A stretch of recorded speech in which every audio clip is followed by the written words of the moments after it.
ढोल को खड़का भीड़ को भड़का उतार शर्म की माला जीत का जश्न हो मस्त मगन हो रास्ते की धूल उड़ाला।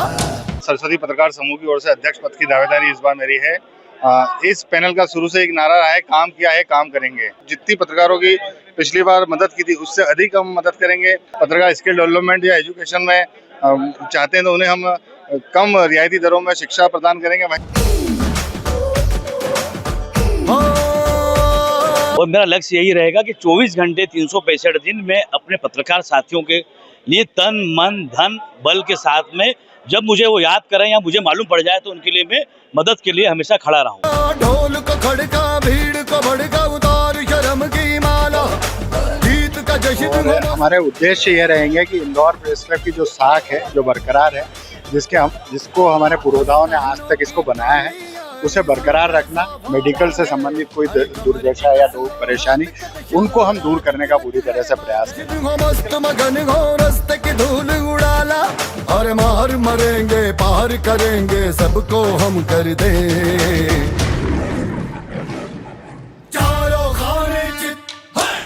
इंदौर प्रेस क्लब के त्रिवार्षिक निर्वाचन के लिए समर शुरू। भरे गए 43 नामांकन। 4 को नाम वापसी की अंतिम तिथि।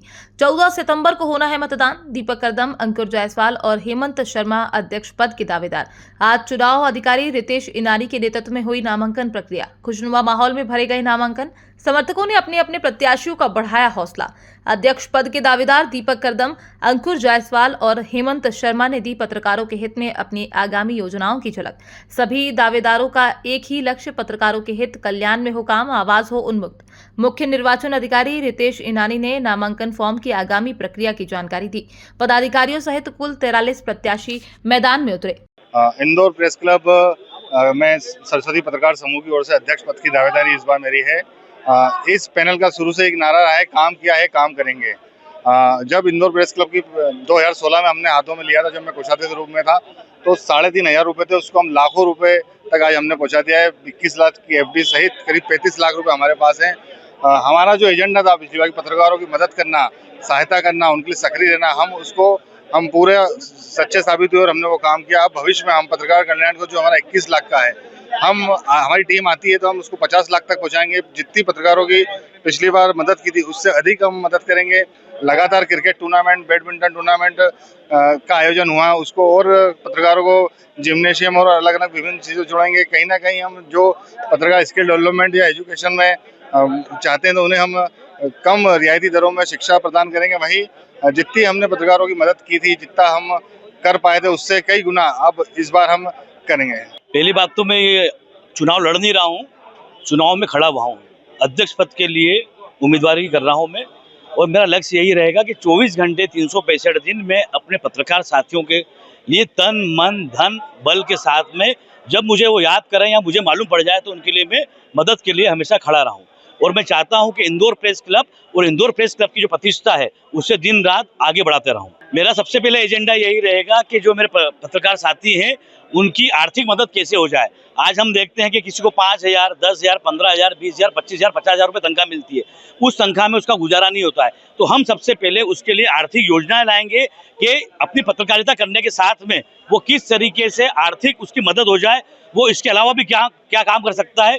इसके अलावा जो बच्चों की शादी है, चाहे वो बेटा हो या बेटी हो, हम उसमें एक वर्ग तय करेंगे कि जो हमको लगता है कि मध्यम वर्गीय है या जिसकी स्थिति नहीं है, तो हम उसका पूरा खर्च तक उठाएंगे। और जहां हमें लगेगा कि हमारा साथी है और ये हर तरीके से सक्षम है, लेकिन उसकी भी मदद की जाएगी तन मन धन के साथ। इसके अलावा बच्चों की स्कूल की फीस हुई, मेडिकल फीस हुई, लाइफ इंश्योरेंस है, एक्सीडेंशियल इंश्योरेंस है, ये भी हम काम करेंगे। इसके साथ में लगातार साथ में हम धार्मिक आयोजन करेंगे, धार्मिक यात्राएं कराएंगे, मनोरंजक यात्राएं कराएंगे। पूरा जो उद्देश्य है कि एक पत्रकार साथी जो दिन भर 12, 8 घंटे, 14 घंटे फील्ड में लगता है, वो तनाव मुक्त कैसे रहे।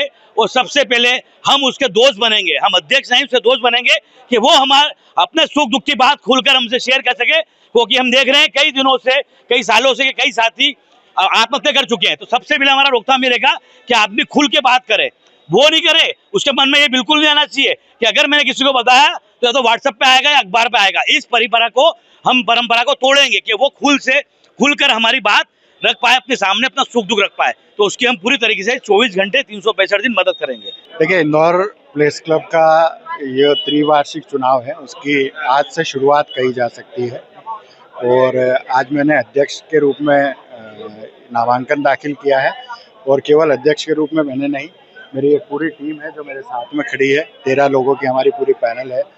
हम सभी ने एक साथ फॉर्म जमा किया है और हमारे उद्देश्य ये रहेंगे कि इंदौर प्रेस क्लब की जो साख है, जो बरकरार है, जिसको हमारे पुरोधाओं ने आज तक इसको बनाया है, उसे बरकरार रखना, इसके मान सम्मान को हमेशा बरकरार रखना और साथ ही इसे बढ़ाना। इसके अलावा जो सदस्यों की उपस्थितियाँ यहाँ हम लोग देखते थे कि चहल पहल बनी रहती थी, उसे हमेशा बरकरार रखना।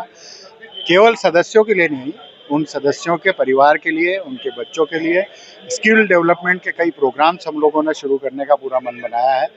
जो पत्रकार कल्याण कोष हम लोगों ने बनाया है, जो हमारी वर्तमान कार्यकारिणी ने बनाया था, वो लगभग 20 लाख का था, उसे हम बढ़ाकर 40 लाख तक लेके जाएंगे और पत्रकार साथियों की आर्थिक स्थिति, मेडिकल से संबंधित कोई दुर्दशा या परेशानी, उनको हम दूर करने का पूरी तरह से प्रयास करेंगे। इसके अलावा बहुत सारे हमारे पॉइंट्स हैं जो हम धीरे धीरे करके आप लोगों के समक्ष रखेंगे और उसको और इंदौर प्रेस क्लब की साख को बरकरार रखने का पूरा एक शपथ लेके आगे बढ़ेंगे। आज इंदौर प्रेस क्लब के त्रिवार्षिक नामांकन प्रक्रिया शुरू हुई थी 2025 के लिए। आज जो है 11 से 2 के बीच में नामांकन पत्र दिए गए और भरे गए हैं, जिसमें अध्यक्ष पद के लिए 3, उपाध्यक्ष पद के लिए 7, महासचिव पद के लिए 4, सचिव पद के लिए 4 और कोषाध्यक्ष पद के लिए 3 नामांकन प्राप्त हुए हैं और कार्यकारिणी पद के लिए जो है 19 नामांकन पत्र प्राप्त हुए हैं। महिला प्रतिनिधि के लिए 3 नामांकन पत्र प्राप्त हुए। आगे कल 3 तारीख को इन सभी नामांकन पत्रों की जांच होगी। उसके बाद नामांकन पत्रों की जांच होने के बाद जो नामांकन पत्र वैध पाए जाएंगे, इनकी सूची लगाई जाएगी। नाम वापसी की 4 तारीख रहेगी और जो भी नाम वापसी के बाद जिन्होंने अगर नाम वापस लिया तो अंतिम सूची प्रत्याशियों की 4 तारीख को जारी कर दी।